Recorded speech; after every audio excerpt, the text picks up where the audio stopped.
95% of my income is Bitcoin. I live primarily on Bitcoin, and I have since 2020. Or rather, I can accept fiat, but I'm so far down that rabbit hole of I want to live on Bitcoin that if somebody wants to pay me in fiat, I actually charge a premium. And that premium is 15%. It's not that I don't have a bank account or a credit card. It's that I don't keep any value there. We started something called the SAT market. And so this is a circular market. And it's not just like, hey, like here's a Bitcoin shirt or a hat or whatever. There's some of that too, which is great. It's like things that I need day to day. There's farmers. I can get beef, eggs, chicken. Have confidence in yourself that you can try things without risking much, and you will come out of it on the other side having leveled up and having a greater understanding of the intricacies of how Bitcoin actually works. It's not going to be everybody switches to Bitcoin at once. There's going to be people living in the future now. And so there's going to be a class of people that are wealthier, healthier, and have all the coolest shit.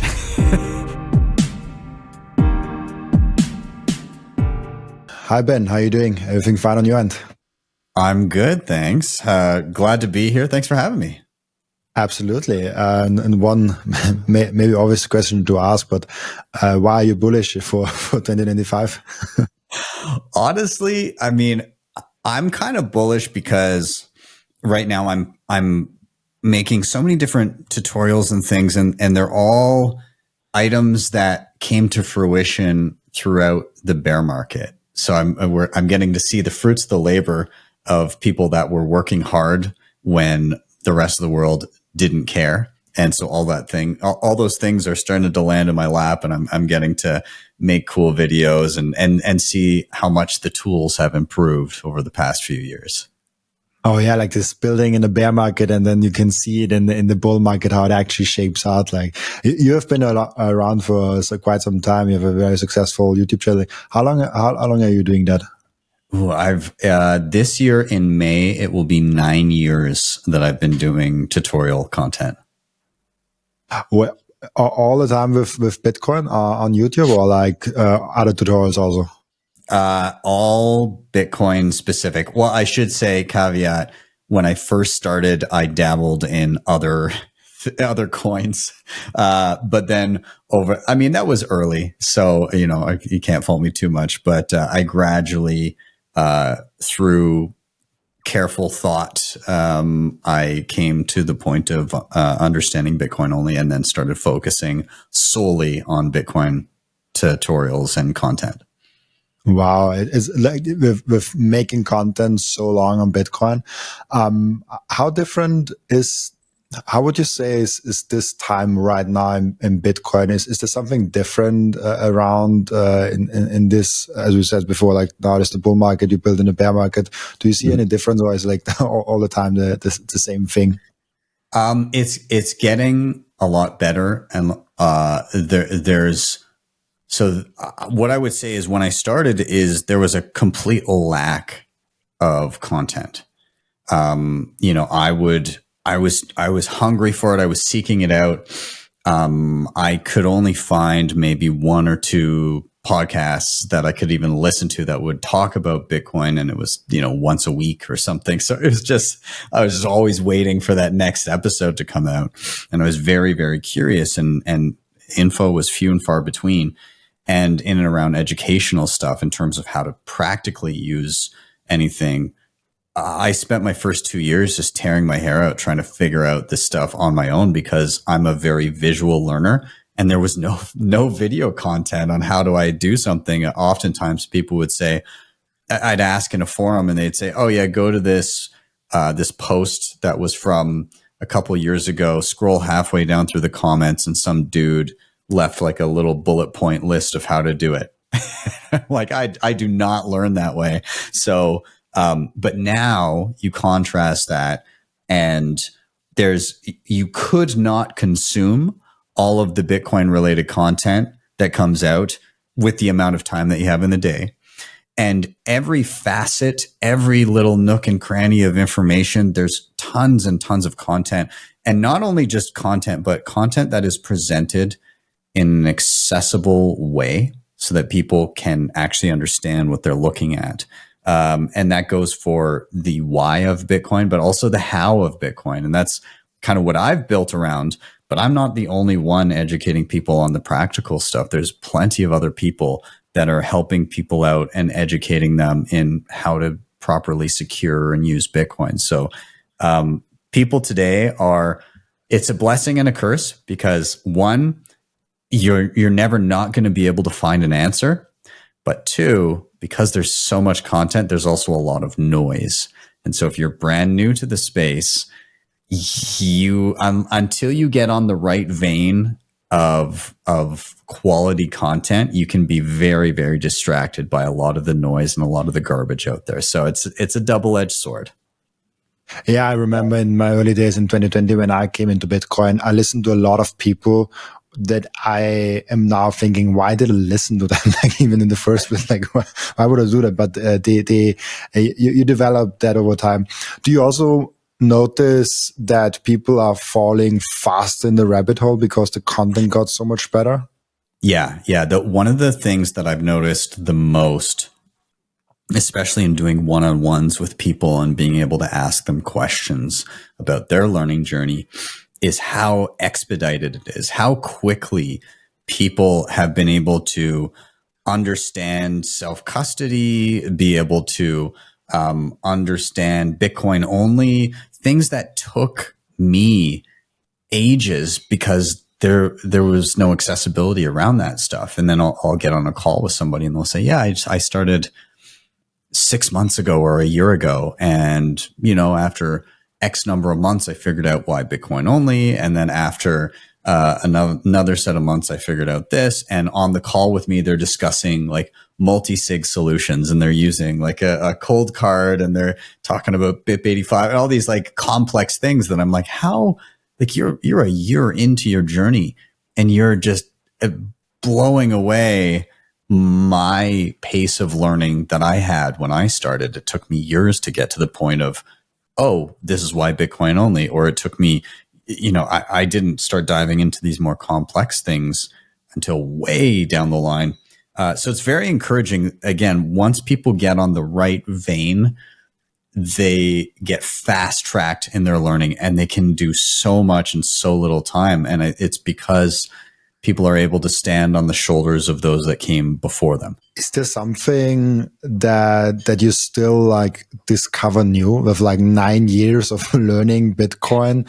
I mean, obviously maybe with the scaling aspects of like, how do we get faster payments and Lightning and Fedimint and all those things.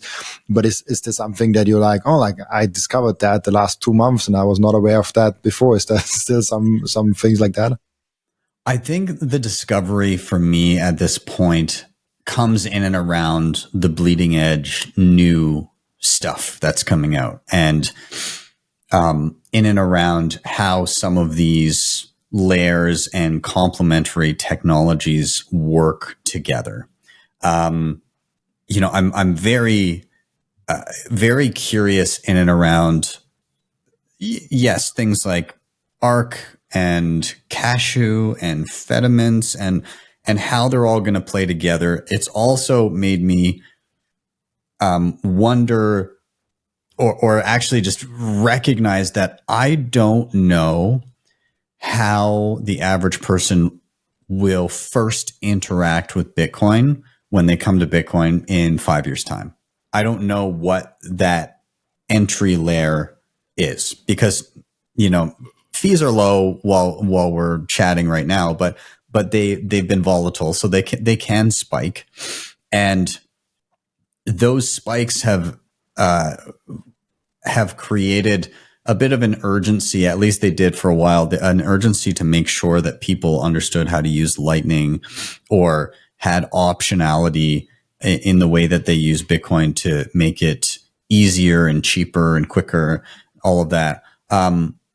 I think it's made me question how I educate people, because I used to start from here's your on-chain, self-custodial, we're going to start with here's your seed phrase, and you're going to use on-chain first, and then explaining, hey, after this, there's something called Lightning on top of it. And this is how it works with the base chain.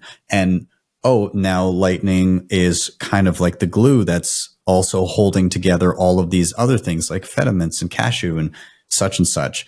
I think what I'm coming to realize, and the discovery for me, is that we've been used to teaching in a way where you have, from the first interaction with Bitcoin, maximum self-sovereignty, and then you move up the chain for greater, we'll call it greater usability and additional features. You move upwards towards that. Whereas I think that we're going to be teaching from a perspective of what's the lowest hanging fruit first, and then people will work their way down the sovereignty stack to get as close to that base layer as possible. So I think that's kind of been the discovery for me, and experimenting with these brand new things that, you don't know that they're possible until they become possible and somebody builds them. Yeah, there's so many questions for me around how people will actually use and then interact with Bitcoin in the future. We know like the base layer obviously will be very expensive to transact with. There will only be a limited amount of people and institutions on top of it. So we need kind of layers on top, but also like, how will self-custody work in the future? How will people do self-custody on Lightning, on like maybe even on top of something? Like, there are a lot of questions mark for me. That's where I usually also go with to ask those questions, because it's just like really unimaginable for me. When you look now at Lightning, it seems to be the main technology where we first scale up with Bitcoin. Do you think that will be the winner, or like do you see a chance that we completely do something else with scaling Bitcoin? So what I'm seeing right now with approaches to how we interact with Bitcoin and in and around Lightning, as I kind of alluded to, it seems to me that Lightning will be the glue that holds together a whole bunch of different ways to interact with Bitcoin. And yes, in some instances, that will be somebody that has their own self-sovereign Lightning channel and, has that key that interacts with the other key in the multi-sig that creates a Lightning channel. There will be that, of course. But I think what we're more likely to see is that there's going to be lots of different options for how you use Bitcoin, and that the wallet that you're using, unless you're a power user, will just kind of intuit what is the best layer and tool for you based on your actions and your designated preferences. So you might download a wallet and they'll say, hey, what are you going to be using this primarily for savings, for day-to-day spendings, a mix of both? How are you going to be interacting with this wallet? And based on the very easy kind of layman responses that you give, it will say, oh, it sounds like you're going to be doing small transactions that are tiny little tips on Nostr or some sort of social platform. So we think we're just going to kind of plunk you into a cashew mint. That makes sense because you're not going to have large amounts. But then if your mannerisms and your interactions change, they may bump you to something like Liquid or a self-sovereign, self-custodial Lightning channel, or on-chain, or some of the other layers that are not as ubiquitous yet. I think that it will be very dependent on the person, unless you very much specify, no, I want to be here because self-sovereignty is priority, or I want to be here because I need small transactions and I need to not be worrying about liquidity and channels and stuff like that. So I know that's a bit of a long, rambling answer, but I think that Lightning is going to make all of those things interact, because that's what I'm seeing from wallets. Is somebody might be sitting in a cashew mint or a feta mint or on Liquid or on Arc or whatever, and I'm able to transact amongst all of those people seamlessly because Lightning is stringing all those systems together. So that's exciting to me. How sovereign do you think that future will be? I had one interesting thing that I guest brought up to me. He said in the early, he was an older folk around like 75 years old, and he said like in the early days of the internet, people thought everyone will run their own email servers. Now, obviously, we know like it's mostly like Google and some other ones. Is that now we're really pressing like self custody, run your own node, and all those mentors. Is that the future also where we're going, or is most people like 95% of the people will just like have an app and they don't even know that Bitcoin is on the backbone of that and it's just a protocol that works, and they still have like the app interface that could shut them down and stuff like that? I mean, realistically, most people just want the easiest thing, and they don't recognize the value of self-sovereignty until they no longer have any. And so what I think is realistically going to play out is when it comes to Bitcoin, we do have a really hardcore base of people that are pushing for that. And I think that those tools will continue to be built out and also hopefully built out in a way where they are accessible to maybe not even the average person, but the person that is willing to just do a little bit of extra work to be able to utilize them. I think the average person 10 years from now, 15 years from now, humans are going to human. And they will default to the simplest thing at their fingertips with the most bells and whistles that they like. But my genuine hope is that regardless of that default setting for most people's brains, that the core ethos of Bitcoin remains an underpinning of everything, so that if there is some sort of grab at people's sovereignty, that they'll be able to easily move down those layers. And yeah, they might get a little bit hurt in the process, but they'll be able to default back to something that is more or less unstoppable or very, very difficult to clamp down upon. So, myself as an individual user, I'll be the person that is running all the infrastructure, and that other than tiny little bits, I don't mind if I'm sending like a Nostr zap using something custodial. I'm not actually doing that right now. It is my own Lightning node, but I wouldn't be upset if that was the case, and I have done that in the past. But I think you're going to have different classes of people.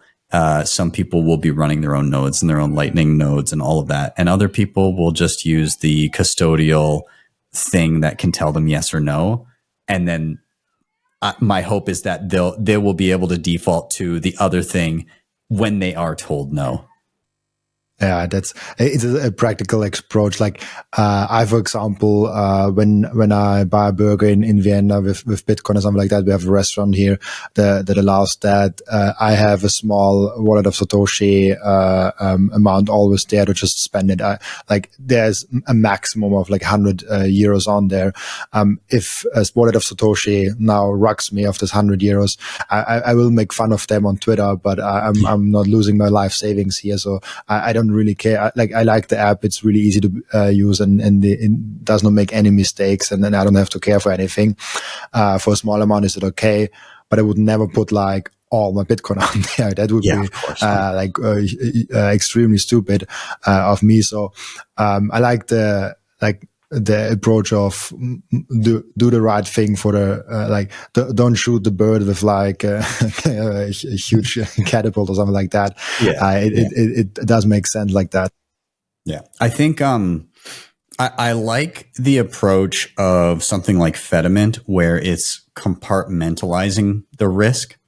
So with Fediment, for if somebody's watching that is unfamiliar, effectively this would be like a multi-sig that's holding money for a community, small community of people that are familiar with each other.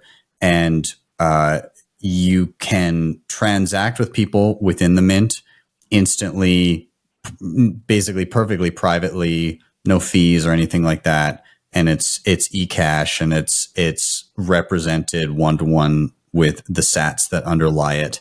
And so there's a lot of benefits there, but you can also string it together with Lightning. So if you're in a mint and somebody else is in a different Fedimint, then you can have Lightning gateways that allow transactions between the two mints, and you gain the privacy of the group. So there's no indication of which person in one mint sent out, and there's no indication which person in the other mint received. So you're also getting huge privacy guarantees there. And the thing with that is there trust involved? Absolutely. There's going to be the guardians of each particular mint, and some will have many and others will have just a few. But if something goes wrong, then it is segregated to an individual mint, much like when we had kind of free banking and it wasn't all top down. If a bank was messing around, then you'd have a bank run at that particular institution, but you could also mitigate that risk by being at many different banks. And so I think that is going to be something that's going to be a huge positive in terms of the privacy guarantees that it gives. There's a trade-off with trust there, but there's also an ability to mitigate risk by spreading out funds across multiple mints. And that's one solution that's out there. There's going to be many more, but I would be okay with having spending amounts or medium saving amounts spread across a setup like that. And then down the line, who knows what other solutions there could be. I partnered up with Coin Vigilante. This is the most beautiful Bitcoin timepiece that I ever saw created by anyone. Look at that beauty. I love it so much. Coin Vigilante made a perfect Bitcoin watch. That's the perfect, subtle, elegant way to go out there and show that you are a Bitcoiner. And that watch brand is Bitcoin only. And Coin Vigilante just dropped a completely new and amazing Genesis edition of their watch collections. You have the date of the first ever mined Bitcoin block in there, and of course also the block height and which epoch we are currently in. I love the level of detail they put in this masterpiece, and make sure to check out those amazing Coin Vigilante timepieces down in the descriptions. I love those watches so much. If you watch or listen to my podcast on a regular basis, I guess you already bought some Bitcoin. And now the most important step is to keep the Bitcoin. Keep them secure in a hardware wallet. My personal recommendation for hardware wallet is the BitBox. It's super secure. It's simple to set up. It's also a perfect gift for a friend who has still their Bitcoin on an exchange. And you can get a 5% discount with the code Robin at the checkout. Visit bitbox.swiss/Robin to get your BitBox. And the next step is to really level up your sovereignty as an individual. You have to have the most secure self-custody setup. You have to secure your own devices. You have to protect your privacy. You have to set up an inheritance plan. And depending on where you live, you even want to have a plan B, a citizenship where you can move in case something goes really wrong. And through all those steps, the Bitcoin way is guiding you through step by step. And if you visit thebitcoinway.com/partners/Robin, you even get a 30-minute free call to find out how you can level up your sovereignty. Interesting, yeah. Maybe coming back to to a little bit more like what's going on today. I think most viewers that listen now have either self-custody Bitcoin on-chain or should have their Bitcoin on-chain on self-custody. I'm actually stunned by, I sometimes do those YouTube polls of like, do you do self-custody or not? And I'm like, 40% don't. And it's like, I in every video, I advertise self-custody. I always do like the self-custody thing. But a lot of people still don't do it. But it's similar when I ask like, do you also have altcoins?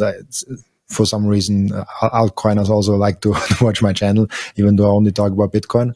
But How do you approach self-custody now? Maybe now as you said in the beginning, it was like one way, one in tutorial. Now we kind of have the problem of like, there's so many products and services out there and so many different opinions even on self-custody.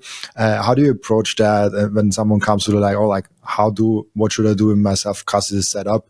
I usually am like, I'm fearful of you answering that, because then it's like a lot of responsibility. Yeah, I mean, there's going to be slightly different approaches depending on the type of person that's coming to me, and it starts with a number of questions that I have for them. Like, what is your experience with, how do you know how to operate a computer? Do you know how to operate a smartphone? Things like that.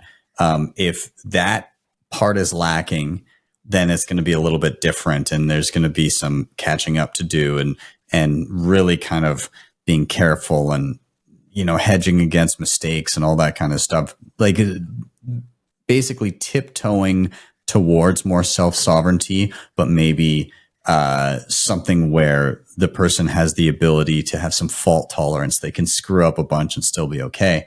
Whereas if somebody is pretty well versed and they they're pretty proficient technologically. Like, if you can operate a basic smartphone and you have a laptop and you know how to like download programs, things like that, then you're probably going to be good enough to have some self-sovereignty and do your self-custody without too much worry, as long as you understand what you're actually doing and you know a few do's and do nots.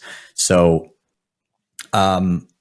with the average person that I've been dealing with one-on-ones and through my company, Bitcoin Mentor, the people that we have coming in the door are curious.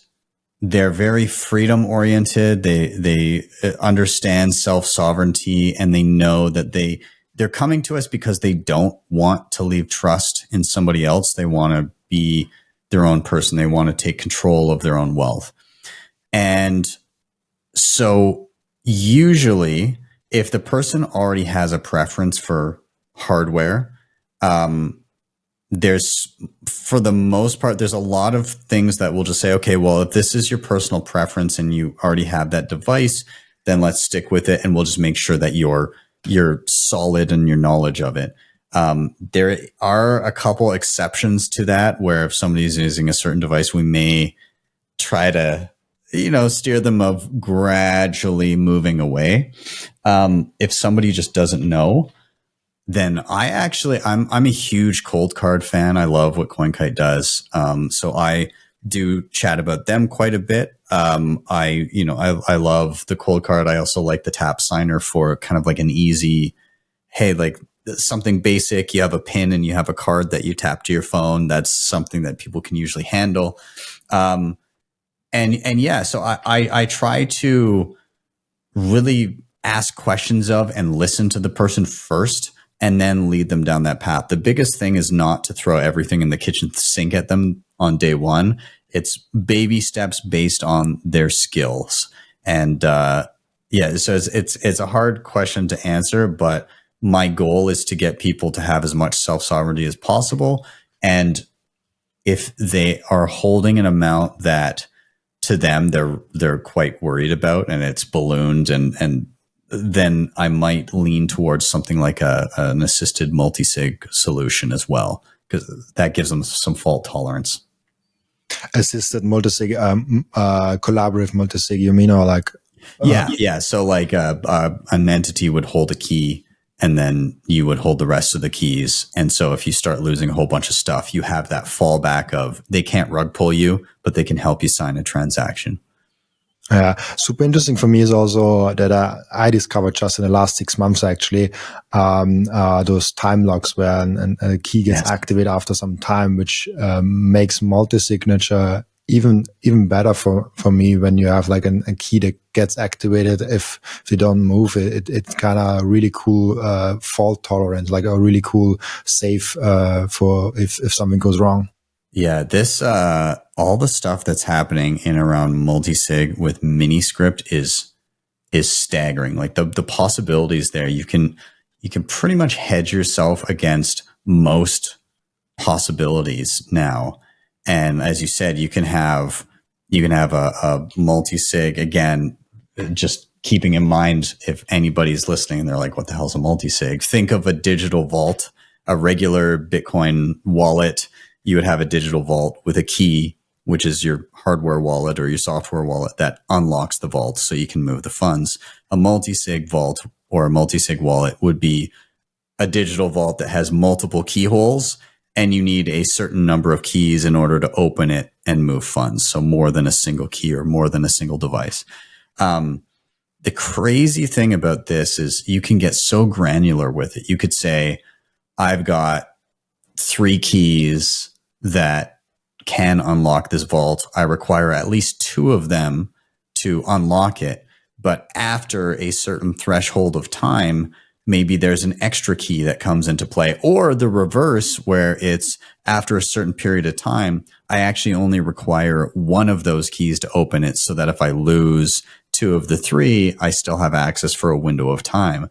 And so you can start doing all these things. Or maybe there's a company that has 3 keys and you have 3 keys, and it requires each of you to use 2 of your keys simultaneously to unlock. And you can have all these things where if this happens, then this is available to you. Or if this happens, then this is no longer available to you.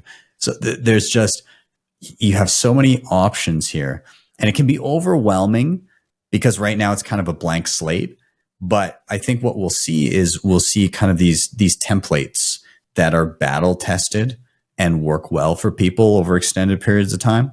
And those will become kind of the default for a lot of people to use. And then those that want to get a little bit more specific can add in certain functions. Is multisig a must now? Is that something that you like? Without that, you wouldn't do it? It's a tough one. I mean, really what you're hedging with a multisig is you're trying to eliminate single points of failure. So if somebody stumbles across your seed phrase or something like that, if they get a hold of that, then you're hooped, right? You can mitigate that with passphrases and hidden wallets, things like that. But with multisig, because you have multiple keys and you geographically disperse them, really you're protecting against physical access, because the person would have to go to multiple spots to get a hold of that. And so is it a must? I'm not going to say it's a must, because you can protect yourself if somebody stumbles across your seed phrase. If you've got a passphrase that they don't know about, then you've got a window of time to be able to protect yourself. But for people that maybe are a little bit more public, or that a lot of people know that they own Bitcoin or something like that, or as Bitcoin becomes more ubiquitous and a lot of people are self-custodying and it becomes a regular method of attack, then yeah, maybe multisig becomes necessary for the average person. I'd say multisig, if you're at all public about your Bitcoin holdings and you have a decent amount, then it's probably a good call to be using some type of multisig. Which also brings us to the one interesting topic of privacy. I mean, we both are with name and face out there and known that we probably have Bitcoin. I lost all mine in a boating accident. So. Okay, sorry to assume. But do you feel that we have to care more about privacy, and with we, not the both of us, but like the Bitcoiners in general, like that we have to be careful with who are we saying that we have Bitcoin? Yeah, I think that privacy is an interesting one. Again, as you alluded to, you and I, and anybody that's kind of in this Bitcoin world that is, doing podcasts or speaking or whatever, we're already public, and that's a difficult thing to grapple with. But, we're at a stage right now where anybody that's currently in Bitcoin should be taking some degree of privacy measure, in particular around personal data, especially if you're buying like hardware, things like that, and you're shipping it to a location. It might be a good idea to use a PO box rather than a physical address. Might be a good idea. Well, first of all, you should be taking self-custody, but if you, for whatever reason, have any funds anywhere that is not your own self-custody, you need to have things like two-factor authentication on those accounts, so that if somebody were to try and compromise, there's a wall in front of them. Yeah, I mean, you do have to be conscious. Also, it can be tricky. Like if you're going to events, like Bitcoin related events, you got to be cognizant of who you're around and all that kind of stuff. You got to be careful with your devices. You don't want to be just connecting to random Wi-Fi networks at conferences and places where people might try to get into your device and steal information there. But yeah, it is very much a tricky one. And then the last piece of the puzzle is if you're a person that doesn't want anybody to know that you have Bitcoin at any point, then there's a whole bunch of considerations that you have to, like, where are you getting your Bitcoin in the first place? Because if it's not a peer-to-peer, if you're not doing it peer-to-peer via some sort of like exchange that doesn't require KYC, then you've already leaked some information there. What's your on-chain privacy? Are you using CoinJoin and things like that? And then, I mean, how are you securing it? You're walking a tightrope between not letting anybody you don't want to know you have Bitcoin, but also making sure that the people that are important to you, your Bitcoin can get to them if something happens to you. So it's again, this double-edged sword. So the long and the short of it is how much privacy you try to attain is going to really depend on your goals. But at the very least, you should just be cautious when you're buying things and shipping things to your house, stuff like that. Cautious with your phone number and online accounts. Did you back then made a conscious decision about going public, or was it where you realized later I should have thought about it? Yeah, it was very much that. It was, when I started the channel, nobody cared, nor did I think anybody would care. It was this niche thing that I was very interested in. I thought, well, I hope somebody cares about these videos and maybe a few people find them useful. I remember being very excited. My first, 100 views, my first 100 subscribers. And I was like, holy, wow, people care. And that to me was staggering. And now it's like, oh, wow, this, Bitcoin has changed life as we know it. And is still on this crazy upward trajectory of impacting the world in ways that we can't even anticipate. And so, I did not really give too much mind to that early on. And over the years, it's been like, would I have done things differently? Yeah, maybe. Would I have been, I don't know that I would have had the skills at the time to be private. I would have really had to figure that out over time. But I also don't think that what I'm doing now would have done as well, because there's that rapport. There's like you almost kind of create like a quasi relationship with the people that are viewing. Like they feel like, oh, I know this face. I'm comfortable. I know this voice. I followed along with, a journey over time. And so, yeah, I don't know. I kind of feel like I still would have been somewhat public at some point in time. And, we'll see how that pans out for me, I guess. Yeah, it's I had someone that watches almost all of my podcasts, and we had a quick video call, and it was so fun because I was scared and at the same time kind of humbled and kind of feeling surprised, where like the amount he knows about me, because he just listens to the podcast and the small things I share, and like they stick in the brain. And you're like, because I've done now over 400, you're my 401st podcast actually. Hey, congrats. That's awesome. And done over 400 podcasts. So like this is like 500 hours or something like that of content of you out there in the internet. It's a lot. If someone actually is watching this all the time, they really know you to a certain extent, and better than maybe some friends. Yeah. It is really strange. Like it's hard to kind of internalize that too. I think my first moment of being really taken aback at how much how important this kind of stuff can be.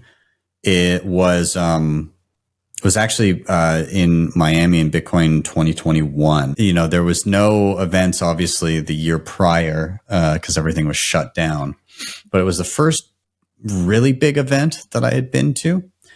And I got there, and I had just probably a couple months prior, 2-3 months prior, made a video on how to run your Bitcoin node. And I think it was one of the first videos that somebody had really done like a walkthrough of it. And the number of people that walked up and said, "Hey, now I'm running a Bitcoin node because I watched that video," or, you know, whatever. I'm using hardware. I got my cold card set up or something like that. But like, that was because that was the thing at the time that I had recently done.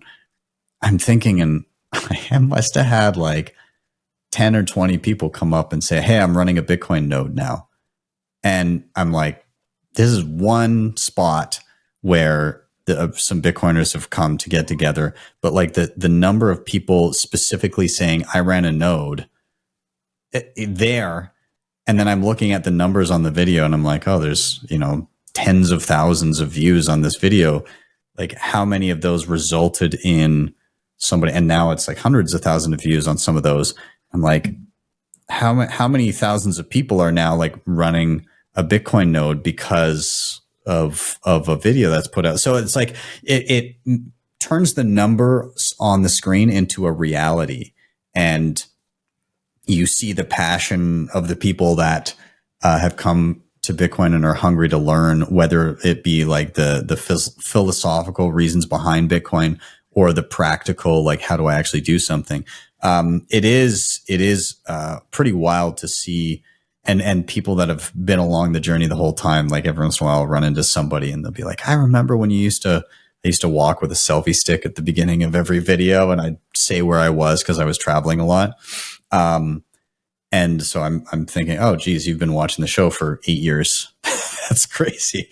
Yeah. So it's really, really cool. And yeah,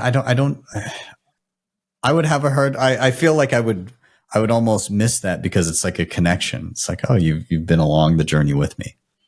Yeah. You and with your decision, going public, even though you were not aware of that conscious decision 9 years ago, you made a huge impact for the community with the tutorials. You probably converted more people than most other ones to like self-custody, to running their own node, and all those things. Like you're a digital soldier for the orange wave. You kind of on the forefront of the Bitcoin revolution. It's a digital war that is kind of fought in a different way. You're going a higher risk, but you're also making a huge impact for the people behind you. Yeah. It's I think that's very kind of you to say. I think, again, it's encouraging to see so many people that are curious and want to level up. Like without people genuinely caring about self-sovereignty, the channel doesn't exist in the first place. So I think that kind of speaks more to the quality of people in Bitcoin versus, you know, like the accomplishment of the channel. It's just like there's a need for it, and I think people are recognizing that too. So that's why I'm always so bullish when I see other educators coming out of the woodwork and putting out quality tutorials and how-tos. I think it's so important. Like it's you know, you got to pair what you do with your interviews and what other people do with the helping people understand the why of Bitcoin is so important. And that's definitely, I don't think that's my thing. Like, I can explain why Bitcoin's important to people, maybe not as eloquently as some, but I definitely recognize that my role and other educators' roles are to come in step two, right? Like somebody gets in the door, they're like, wow, Bitcoin is a huge deal. This is very important. But now what do I do? How do I actually use it? And so like, that's where I have found kind of my niche. And yeah, it's an important one to fill, but you've also got some big shoes to fill too. Like you're in the realm of what I would say is the harder job, which is convincing people that Bitcoin matters in the first place. Yeah, but it's a funny one. I try. I mean, I feel like sometimes I'm speaking too much, even though people like really like that I'm not speaking that much and trying to listen more. But as the podcast came along more, I actually saw that I speak more. But I really just want to listen, and my knowledge of Bitcoin and the why of Bitcoin, because I wasn't good in that 1 year ago. Still not really good in that in my view. But having 400 different people on explaining you why Bitcoin, some actually, some things actually stick in your brain. And then a family member asks you like, why Bitcoin? And then after 10 minutes, you're still speaking and you're like, oh shit, like I have some information in my head that I didn't have in 1 year ago. Yeah, osmosis is a funny thing. You stand around with people that know a lot more than you for long enough, and suddenly you've retained that knowledge too.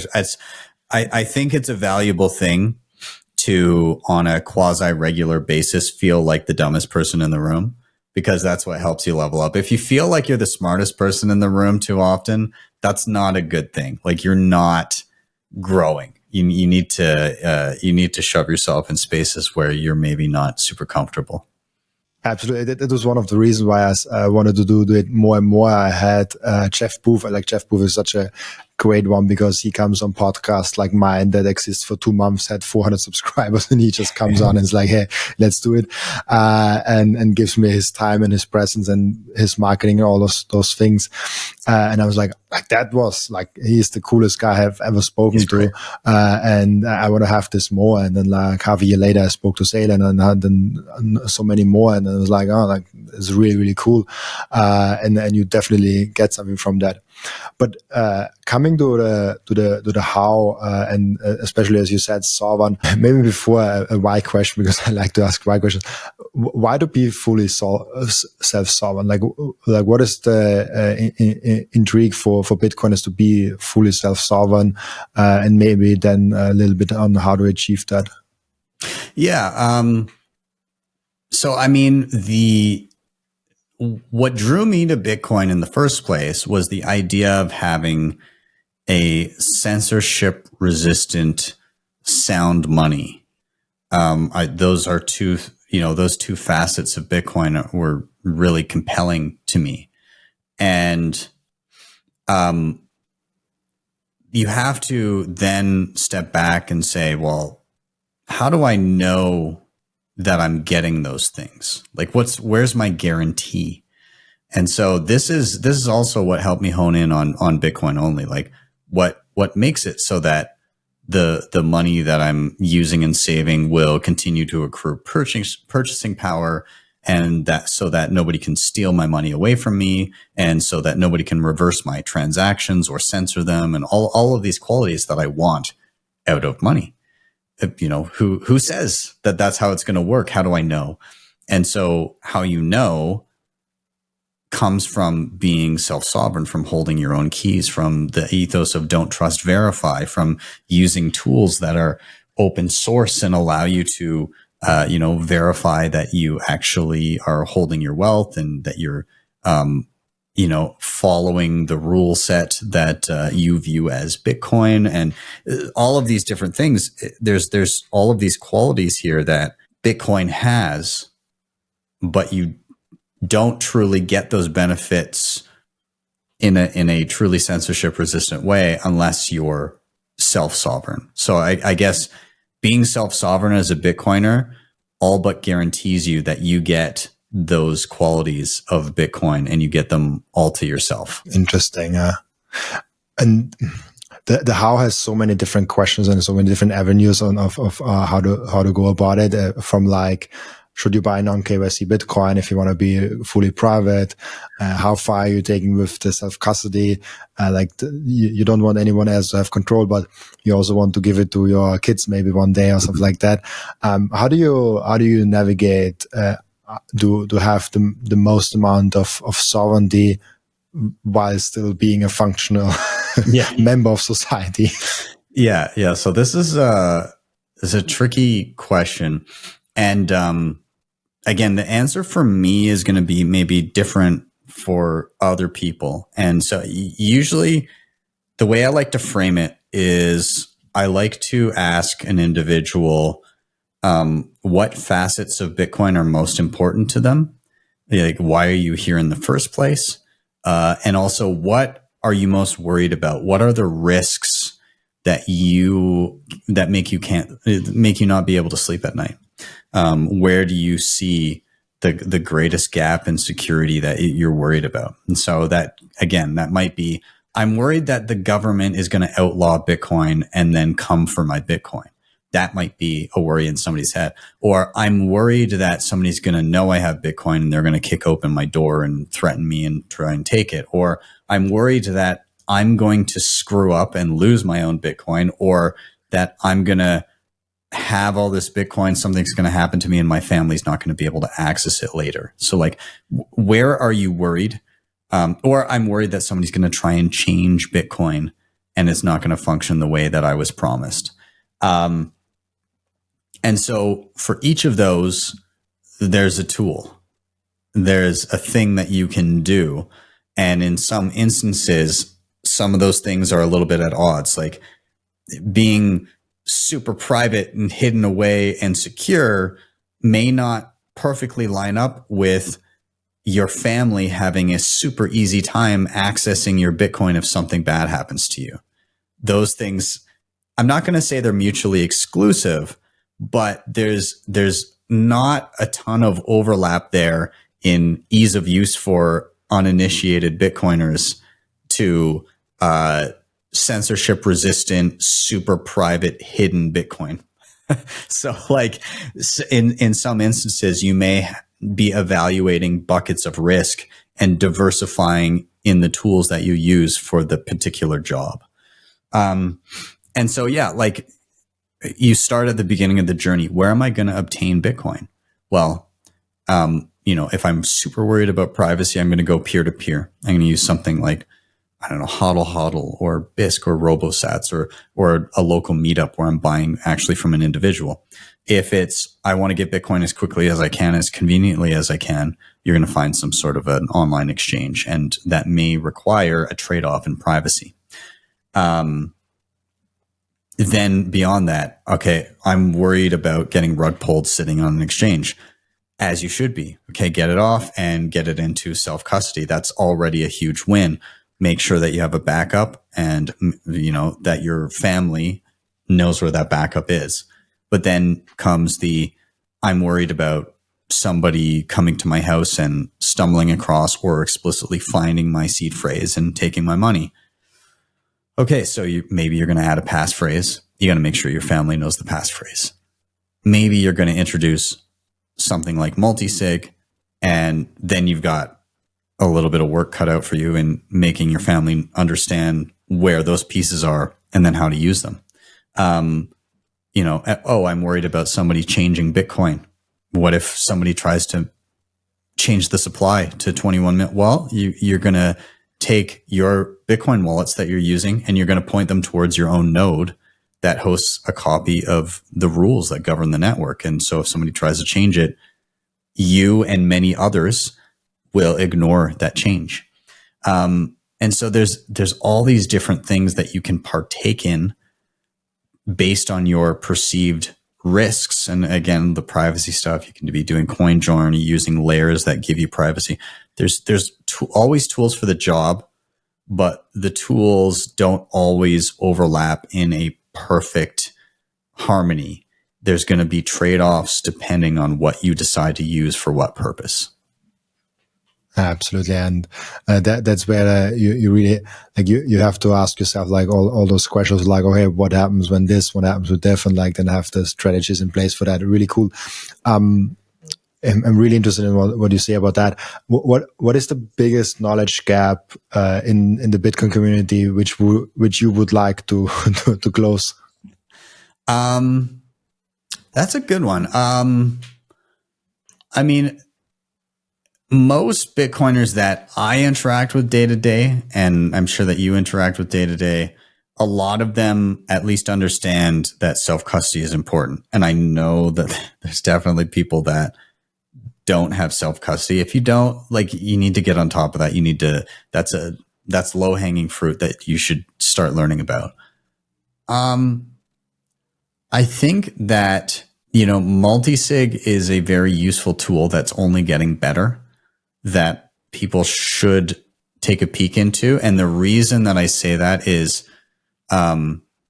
despite having many moving parts, the whole reason it has many moving parts is you can screw up a whole bunch of them simultaneously and still be okay. The whole thing is fault tolerance.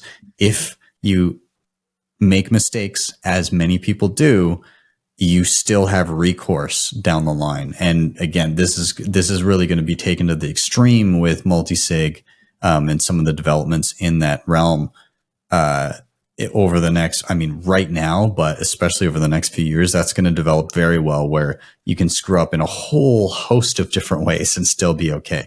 And that's very attractive for not losing your wealth, for knowing that you're secure.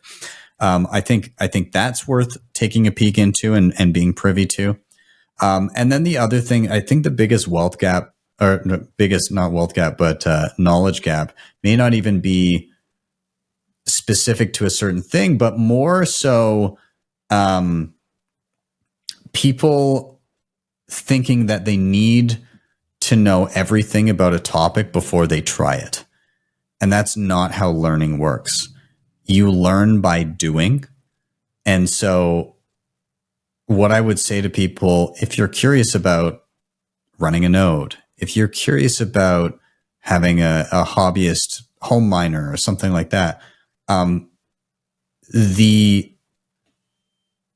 act of getting your hands dirty is the learning medium. This is how you obtain the knowledge, not by going out and reading a bunch of stuff and saying, now I perfectly understand it. And when I get this device in front of me, I'm going to be able to execute perfectly. No. It's getting the thing, starting, okay, what do I do first?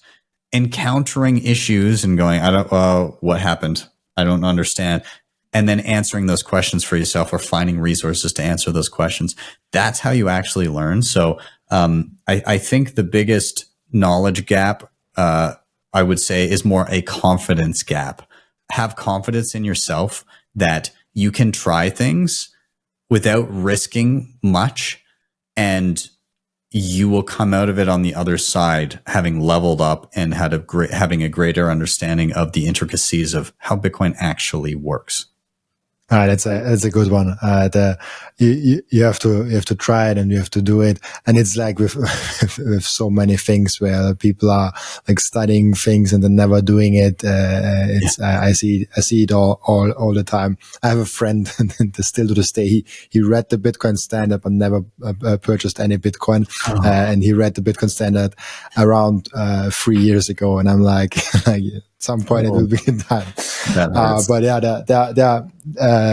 it's like getting your hands dirty is sometimes you learn better than with just theories. With being so long in Bitcoin, how much would you say you're already living on a Bitcoin standard? You probably still have fiat income, definitely from YouTube and other sources. But how much are you already down the line of a Bitcoin standard? So 95% of my income is Bitcoin. I live primarily on Bitcoin, and I have since 2020. So I invoice in Bitcoin. So it's funny. I'm in Canada. my unit of account that I actually use is US dollars because the Canadian moose shekel is just garbage. So I do not like, I don't even denominate in Canadian dollars. Everything I think is US dollars as pricing. And then my invoices are paid in Bitcoin, or rather I can accept fiat, but I'm so far down that rabbit hole of I want to live on Bitcoin that if somebody wants to pay me in fiat, I actually charge a premium. And that premium is 15% because I really don't want the dollars. Like we had Canadian bank accounts being shut down in 2022 during the trucker protest. And it's not that I didn't have problems with banks beforehand, and they've just been so hostile to Bitcoiners overall that it's been an absolute pleasure removing them as much as possible from my life. It's not that I don't have a bank account or a credit card. It's that I don't keep any value there. I don't keep any money beyond what needs to be there in fiat. And so, I do this through a variety of means. We're lucky here in Canada. We've got a couple different options for being able to pay regular bills with Bitcoin. So Bitcoin Well is a great resource here. We've also got Bull Bitcoin. They're awesome. And I think they just opened up in Europe as well. And then I also use things like Bitrefill. So I'll get gift cards for things like gas and groceries and travel and whatever. But I think the other most bullish thing on that particular topic and living on Bitcoin is I recognize that using these services is very nice and it makes it simple, but there's still a reliance on a central entity to string those things together. Hey, I want to pay this bill. I'm going to pay it in Bitcoin through this entity that does all the dirty work on the other side and converts and blah, blah, blah. How do you escape that so that if somebody came along and said, you're not allowed to do that anymore, you're hooped? Well, it's by using Bitcoin directly, getting the things you need for Bitcoin from somebody who wants the Bitcoin. So we started doing that here in my city. So I live in Calgary, Alberta, and we started something called the SAT market.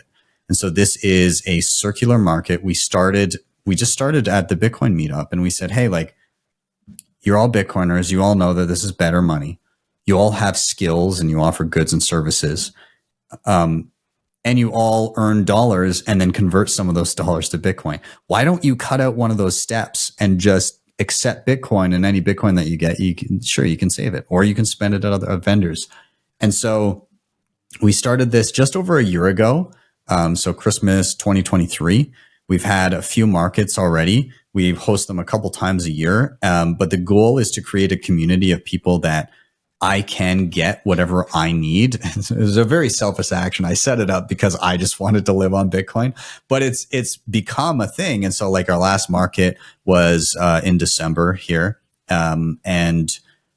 We had, I think, 40 different vendors. And it's not just like, hey, like here's a Bitcoin shirt or a hat or whatever. There's some of that too, which is great. But it's like things that I need day to day. There's farmers. I can get beef, eggs, chicken.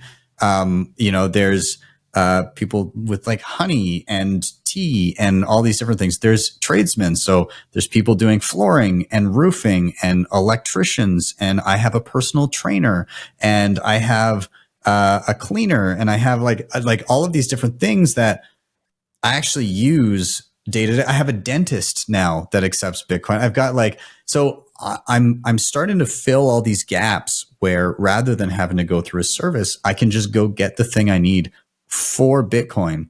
And I'm also finding that the quality of the goods that I'm getting, more thought and effort is put into producing and providing the good or service, because you're paying them in a money that actually retains value, and they want your repeat business. And so I'm super, super excited about it. If anybody's curious, actually, and you kind of want to see what we're doing, we do have a website called, it's called bitcoinsatmarket.com. So like, we're just we've got an initial kind of concept page up and everything, but I think we're going to be chronicling what we've done so far and, hoping that people will replicate it. And, I'd love to have people come up to Calgary and see our next SAP market, which is going to be at the end of June. Is that? That's us. Yes, indeed. So, I Really mean, cool. like we've got, yeah, I mean, we've done a few, and but this is just kind of like a listing of some of the vendors that we've had. Oh yeah, I've got a plumber too. I've got a Bitcoin plumber that's been to my house a couple times because my kids like to shove stuff down the toilet. So, but yeah, like we've got like a fair amount of people that have been through the community, and actually we've gotten people coming. Our last market in December. Canada's a big country. Just to give you an idea, if I were to drive to Toronto from here, it would take me 4 days to drive, and so like a flight to Toronto is 5 hours. We had people in from Toronto, Montreal, Vancouver, Edmonton, Kelowna, like all these places that are hours away. Some of them drove 8 hours to be here. Some of them flew 5 hours to be here. And so people are so passionate about this kind of thing that they're willing to travel across the country to be a part of it. And it's super exciting. And so, yeah, I encourage people to come check it out. We're gonna have that and a small conference called the Bitcoin Rodeo around the exact same time. And I think we're going to do a workshop with Bitcoin Mentor out in the Rocky Mountains as well, right around the same time. So come to Calgary. It's going to be fun. Really cool. That's amazing. I mean, there's this, for me, silly notion of like, you do not sell your Bitcoin, which also would apply, like, don't spend it. But I think it's probably better to say, like, don't sell them, spend them. Like that would be probably the better way of like going about things. I'm curious, you explained it a little bit, but do you have like a card where you directly get the Bitcoin converted to euros, or like do you pay like once a month the thing? Like how does that work for you? Yeah. So with Bitcoin Well and with Bull Bitcoin in Canada, what they do is they've kind of plugged into some of the payment processors that handle billing like countrywide. And so what they're able to do is on their platforms, they'll say like, okay, who's the biller you're trying to pay? And you look up the company. Maybe it's, I'm paying for my internet bill or my phone bill or whatever. And they say, okay, now enter the account number that you have with this biller. And then they say, how much do you want to pay on the bill? And you just designate the amount in Canadian dollars. And then they'll say, great, we'll handle that for you. Pay this much Bitcoin to this Bitcoin address or to this Lightning address, or they also do Liquid as well. So, you can kind of pick how you want to pay. You pay the thing and then they handle it in the back end. So they'll convert to fiat. They'll make the bill payment through the national payment rails, and it just gets taken care of. So there's that. For things that I can't directly pay, it's either I use a credit card and then I can pay off the credit card with Bitcoin, or it's I'm going to go buy a gift card with Bitrefill and again get what I need. Or the most exciting one, of course, is just buying it locally through people that I know and actually have a relationship with. That is really cool. And I like the thing that you said of like you get higher quality things because you pay in a money that's actually appreciating the one that receives it. And like just from personal experience, last year I started also accepting Bitcoin, and now it's a magical experience. Once you do it, you don't want to, like, the first time you want to accept Bitcoin, it's like frightening because like, oh, how do I invoice in Bitcoin? What tools should I use? Like, what will my accountant say? Like, do I have to like, what do I have to do with all those things? But once you've done it, like, oh, like it's no problem. It's very easy actually. It's really cool. What do you, the question that I want to get to is like, what do you think is the impact of using Bitcoin as a money if that gets more broad in society? If it's not only a small early adopters group, but if it get actually in a broad society, is like, what is the impact of Bitcoin for that? Yeah, I think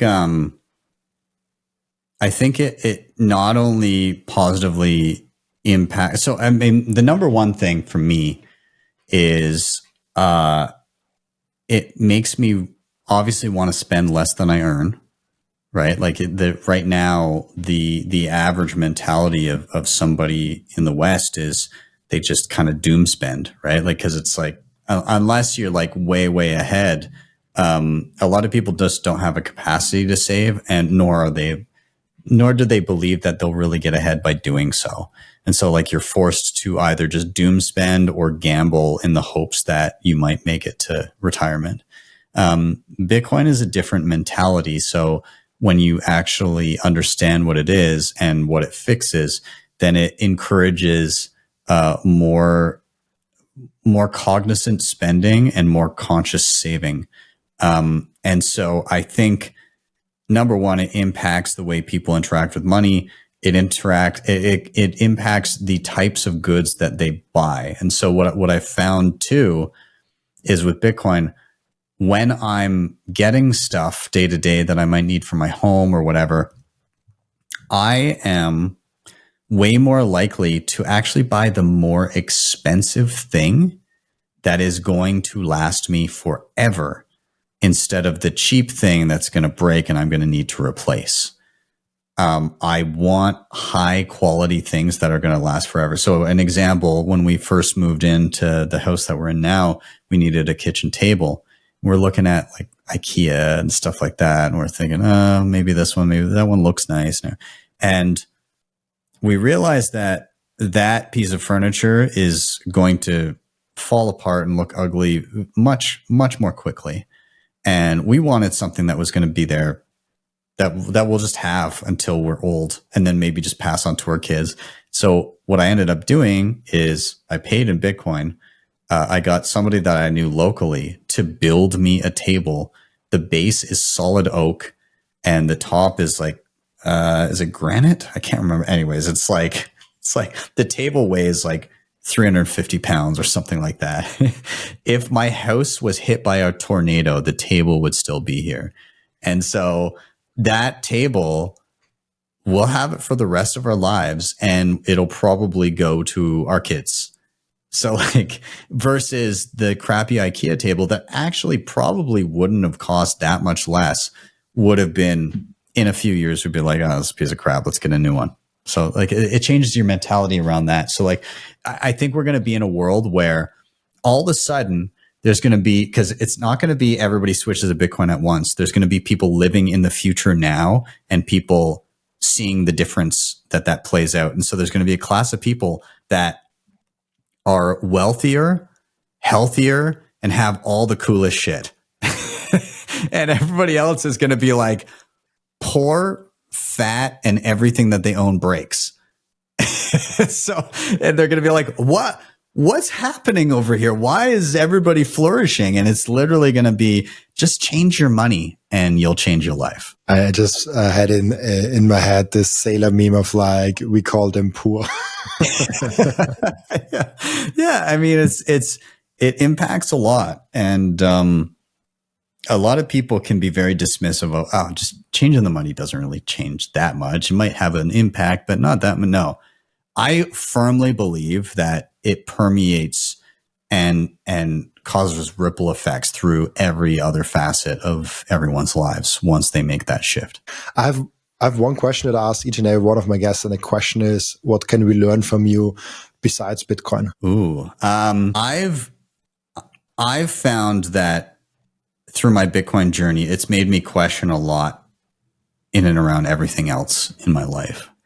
And even just kind of the way I carry myself, the way that I treat my body, the way that I interact in my relationships and how I think of them.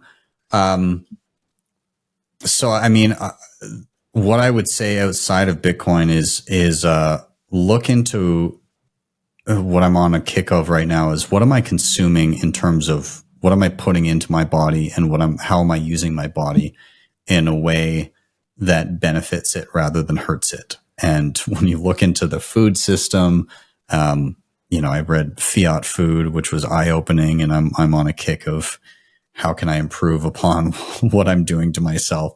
And it's a struggle. You realize like how much of a stronghold Fiat health has on you. And it's tough to break out of that. So I'd say, if anything, maybe you can't learn it directly from me because I'm still in the learning process. But if anything, go read Fiat Food, scream at the pages because of how angry you are over the corruption, and then take some action to actually change your life in and around what you're doing to your own body. Absolutely, and I had Matthew on also from Fiat Food. He's great.